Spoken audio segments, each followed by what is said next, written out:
Oke, hari ini kita akan belajar tentang mengapa kita perlu mengetahui berbagai jenis analogi dalam Tritunggal. Ya. Satu, karena Allah menyatakan dirinya dalam bentuk relasi. Kanoven ulangi, mengapa kita perlu mengetahui berbagai jenis analogi Tritunggal? Satu, karena Allah menyatakan dirinya dalam bentuk relasi. Tritunggal bukanlah teka-teki logika, tetapi wahyu relasional Allah Bapa, Allah Putra, Allah Roh Kudus, atau Allah Bapa, Allah Anak, Allah Roh Kudus. Hidup dalam kasih dan komunikasi. Ya, hidup dalam kasih dan komunikasi sejak kekekalan. Itu kita bisa baca dari Yohanes pasalnya yang ke-17 ayat 24. Demikian bunyi firman Tuhan, Yohanes pasal 17 ayat 24. Ya Bapa, aku mau supaya dimanapun aku berada, mereka juga berada bersama-sama dengan aku.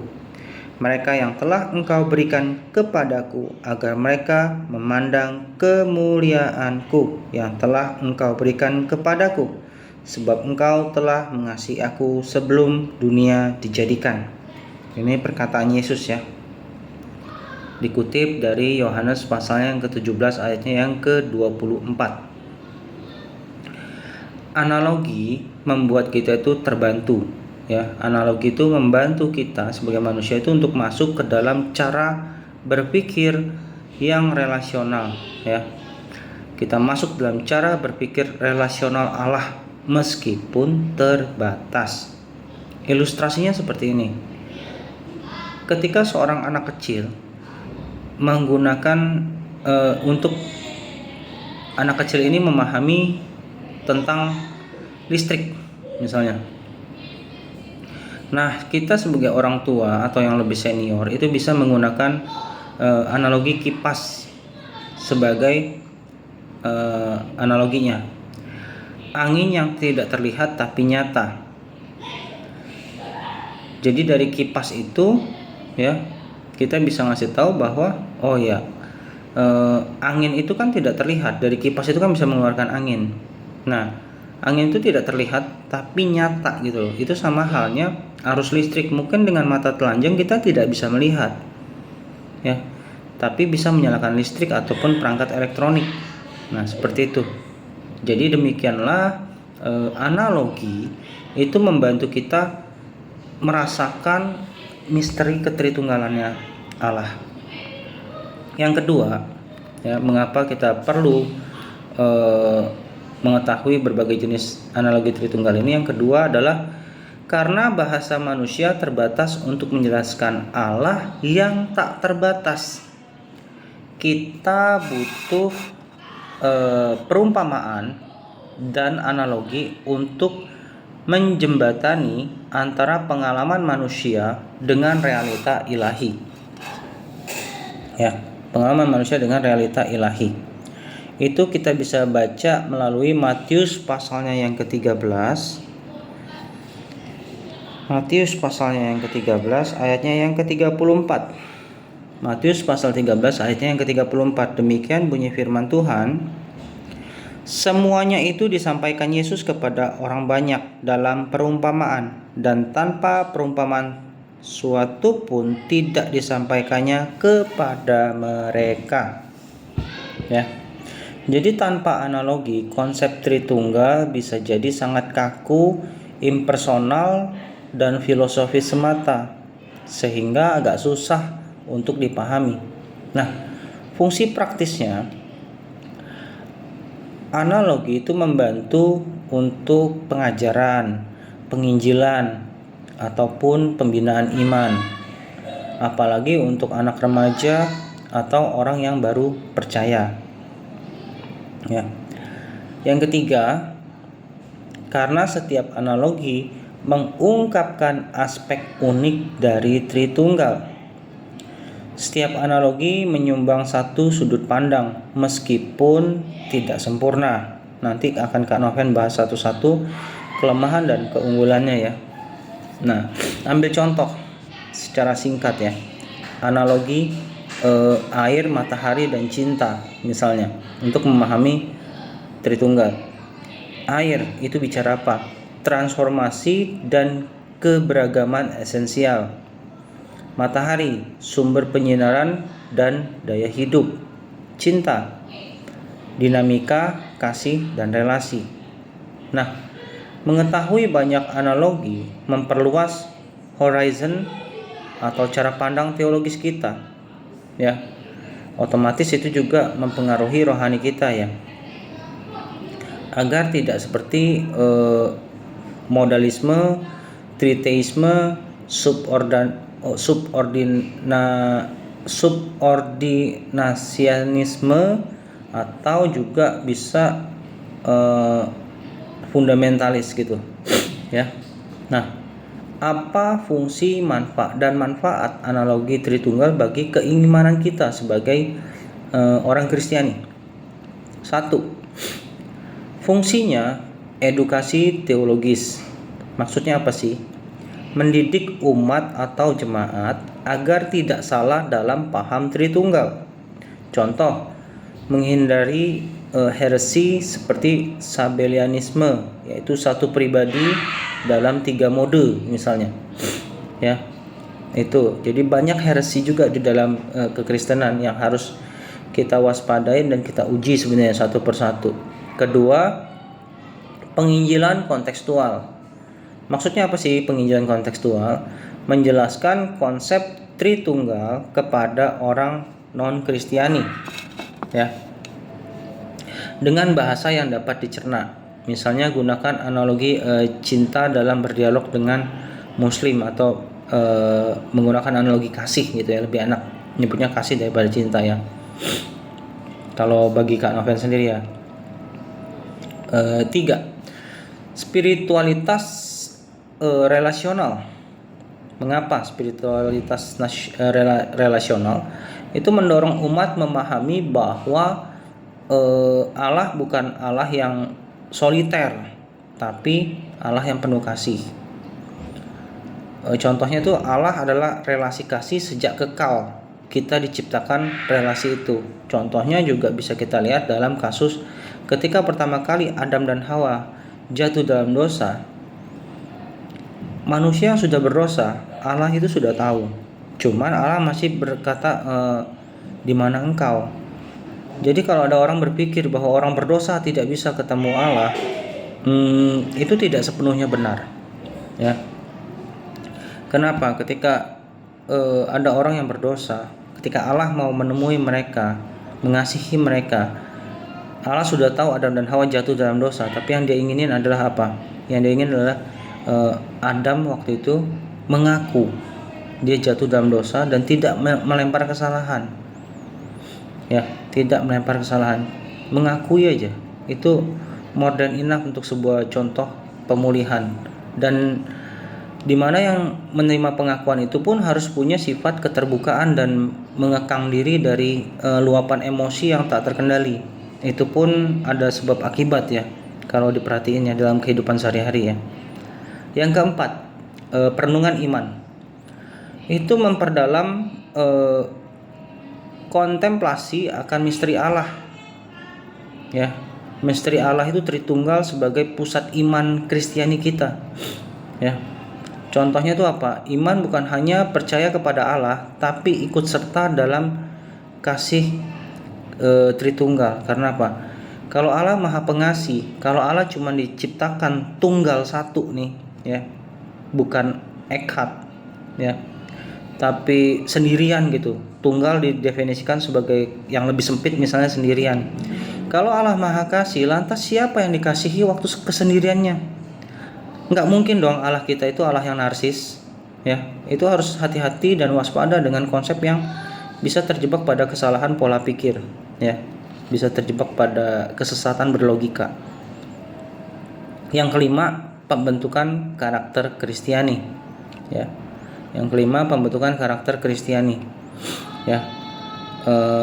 Jadi apa tadi fungsi manfaat analogi Tritunggal bagi keimanan Kristen atau Kristiani? Yang kelima adalah pembentukan karakter Kristiani, ya, mau dia Kristen Katolik, Kristen Ortodok, Kristen Protestan, asal jangan menjadi Kristen pro setan ya. Itu tidak pasti sudah bukan Kristen, oke? Nah, mengapa tadi dibilang adalah pembentukan karakter Kristiani? Karena kita diciptakan menurut gambar Allah Tritunggal, Imago Dei, ya. Kita dipanggil untuk hidup dalam relasi kasih, saling mengasihi dan bekerja sama. Oke. Contohnya apa dalam kehidupan sehari-hari kita? Komunitas gereja mencerminkan Allah Tritunggal, kesatuan dalam keberagaman, di mana kita jangan saling menghakimi. Ketika terjadi perbedaan sudut pandang, justru kita tanya mengapa muncul sudut pandang itu, sehingga terjadi keberagaman yang jelas gitu ya. Jangan hanya terjebak pada asumsi liar. Itu sangat pantang bagi orang Kristiani sebenarnya ketika berasumsi. Ingat dalam konsep yang saya pernah didewasakan secara dalam Kristiani yang sehat ya, bukan benar atau salah, yang penting respon kita benar. Juga daripada asumsi, lebih baik kita datengin, kita tanya. Juga jika kita menuduh orang lain salah misalnya, jangan nuduh tapi tanya, pandanganmu kenapa seperti itu. Jadi jangan langsung kaku, terjebak pada kekristenan yang ngawur lah ya. Belajar dewasa. Nah, apa gunanya bagi pertumbuhan iman dan pemuritan untuk memahami analogi Tritunggal tadi? 1. Menjadikan iman lebih hidup dan relasional. Allah bukan konsep matematika ataupun konsep sains lainnya. Allah itu bukan konsep matematika semata, tetapi Allah itu bukan konsep matematika, tetapi pribadi yang hidup dalam komunitas kasih. Ya. Pemuritan menjadi pengalaman masuk ke dalam persekutuan kasih Bapa. Pemuritan itu menjadi pengalaman masuk ke dalam persekutuan kasih Bapa, ya, kasih Putra dan kasih pada Roh Kudus juga, ya. Kita bisa lihat dari 2 Korintus 13 ayat 13. 2 Korintus pasalnya yang ke-13 ayat ke-13. Demikian bunyi firman Tuhan, akhirnya saudara-saudaraku, bersukacitalah, usahakanlah dirimu supaya sempurna. Setiap kita diminta untuk belajar menjadi lebih sempurna ya dalam hal ini ya. Terimalah segala nasihatku. Sehati sepikirlah kamu dan hiduplah dalam damai sejahtera. Maka Allah sumber kasih dan damai sejahtera akan menyertai kamu. Ya, kalau dalam KJV-nya, finally brethren, farewell, be perfect, be of good comfort, be of one mind, live in peace, and the God of love and peace shall be with you. Oke. Itu dikutip dari 2 Korintus pasalnya yang ke-13 ayatnya yang ke-13. Yang kedua, ya. Yang kedua, apa gunanya pertumbuhan iman dan pemuritan? Mengoreksi kecenderungan iman yang individualistik. Tritunggal itu menantang kita keluar dari egoisme menuju komunitas yang saling melayani. Pertumbuhan iman bukan hanya aku dan Tuhan, tapi kita di dalam Kristus, kita di dalam kealahannya. Ya, Allah Bapa, Allah Putra, Allah Roh Kudus. Ketiga, membentuk pola pikir yang seimbang dan integratif. Membentuk pola pikir yang seimbang dan integratif. Dengan berbagai analogi, iman tidak kaku atau dogmatis semata, tetapi kaya akan warna dan dinamis. Kita bisa lihat dari berbagai spektrum, ya. Karena iman itu ketika di dalam eksperimen manusia itu pasti cenderung akan bersifat subjektif. Nah, itu kenapa kita harus ujilah, karena firman Tuhan kan ada ujilah segala sesuatu itu ya. Kenapa? Jangan sampai itu terjebak pada pandangan pribadi bahwa iman itu seperti ini. Iman yang terlalu bersifat subjektif itu iman yang terlalu sombong, ya. Makanya Ayub pernah berkata, dulu aku dengar apa kata orang tentang Allah, tetapi sekarang aku mengalaminya sendiri. Nah, seperti itu. Jadi kadang-kadang kata orang tentang iman begini kita juga harus alami sendiri. Tapi kita juga nggak bisa seperti orang bebal yang menurut dia benar, ya inilah yang paling benar gitu loh, tanpa diuji. Itu juga kita harus waspada. Ya, yang keempat, mendukung pembinaan rohani lintas usia, lintas generasi, ya, dan juga memahami berbagai kemungkinan format-format ataupun sistem, ya. Maksudnya seperti apa sih? Anak-anak itu dapat memahami Tritunggal dengan analogi sederhana, misalnya telur, air, H2O, apapun itu misalnya, sinar matahari, cahaya matahari dan panasnya matahari itu macam-macam, ya. Itu untuk anak-anak, misalnya remaja, mahasiswa gitu, dengan analogi musik, cahaya, cinta gitu. Untuk dewasa misalnya dengan pendekatan relasional, teologis yang lebih mendalam, karena pola pikirnya mungkin sudah siap menerima pemahaman-pemahaman yang lebih mendalam, karena seiring dengan pengalaman hidup yang semakin bertambahnya usia, cenderung orang kan semakin banyak mengalami pengalaman-pengalaman tersendiri. Nah, untuk memahami ketritunggalan Allah itu akan bertambah luas gitu loh, punya kapasitasnya lah untuk memahami lebih dalam, ya. Contoh penerapan dalam discipleship dan liturgi misalnya, konteks sekolah minggu. Ya, contoh penerapannya gunakan analogi telur dan air untuk menjelaskan 3 dalam 1. Ya, kalau telur itu seperti apa? Misalnya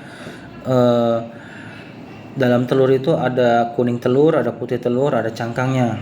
Itu kan bukan 3 telur, tapi 1 telur. Nah, tapi itu tetap analogi Pak untuk anak sekolah minggu mungkin oke, tapi itu tetap sesempurna apapun bentuk analogi pasti tidak akan bisa membuat kita memahami 100% yang kenyataannya, ya, misteri Tritunggal ini. Kenapa?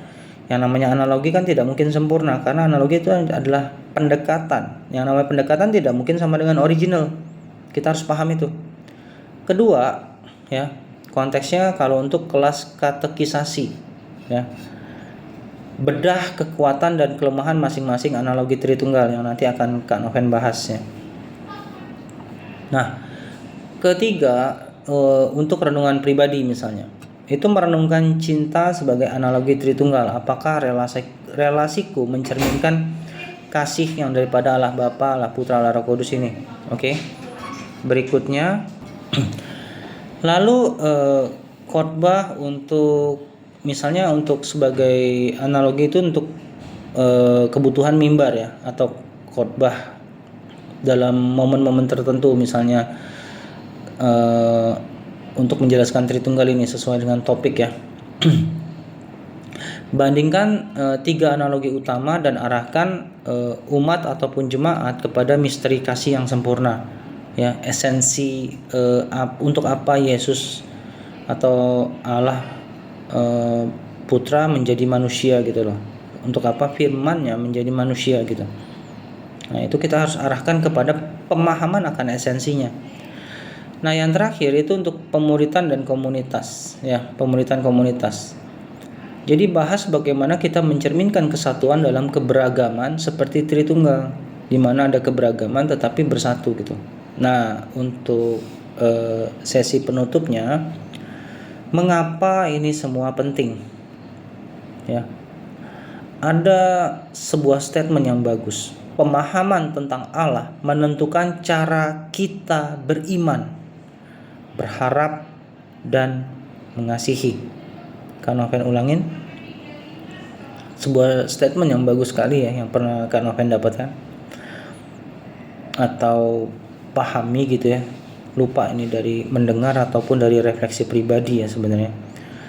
Itu tidak terlalu penting, tapi tekankan saja pada pemahaman ini. Pemahaman tentang Allah itu menentukan cara kita beriman, berharap, dan mengasihi. Dengan memahami berbagai analogi Tritunggal, kita bisa masuk lebih dalam ke dalam kekayaan iman Kristiani. Ya. Terus kedua, itu hidup lebih relasional, tidak egois atau narsistik secara rohani, menganggap bahwa pandangannya yang paling benar, peraturan gerejanya yang paling benar, yang paling kudus, yang paling holy. Tolong jangan bangun identitas yang palsu, itu berbahaya karena hanya akan menimbulkan fanatisme dan kebodohan atau perbudakan spiritual, ya. Spiritual slavery. Saya paling anti, Kak Noven paling anti akan hal itu, ya. Waspada. Ketiga, bertumbuh sebagai tubuh Kristus yang mencerminkan Allah yang esa dalam 3 pribadi. Keesaan Allah yang kita kenal juga sebagai Echad tadi, ya. Nah, demikian mengenai untuk apa kita memahami berbagai jenis, ya, analogi Tritunggal. Nanti Kak Noven akan bahas analogi apa saja, ya, kelemahan dan keunggulannya. Oke. Tuhan Yesus memberkati. Bye bye, God bless.